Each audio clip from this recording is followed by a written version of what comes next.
मराठा आरक्षणाच्या मुद्द्यावरून मराठा समाजाने सुरू केलेलं आंदोलन आजपासून आणखी तीव्र केलं जाणार आहे आणि आजपासून जेल भरो आंदोलनाची सुरुवात होते।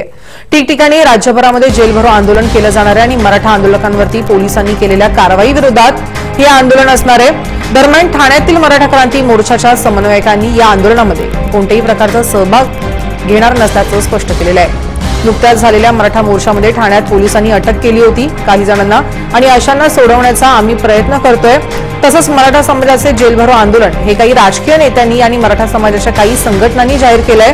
त्यामुळे या आंदोलनामध्ये सखल मराठा समाज ठाणे मराठा क्रांती मोर्चाचा सहभाग नसल्याचं समन्वयक दत्ता चव्हाण यांनी स्पष्ट केलंय। ज्या मागण्या आहेत त्या आमच्या रस्ता आहेत आणि आम्ही त्या मागण्या मागतच आहोत ना। जेल भरो केलं म्हणून काय साध्य होणार आहे असं ठाण्यामध्ये असं तर काहीच नाही ना। वर्ग आहे इथला काही समाज आहे अनेक प्रतिक्रिया उमटायला लागल्या। ज्या उद्रेक झाला त्याच्या संदर्भात अनेक प्रतिक्रिया वेगळ्या यायला लागल्या समाजामध्ये। जो समाज आपल्या जवळ येत होता तो आता दुरावत चाललाय।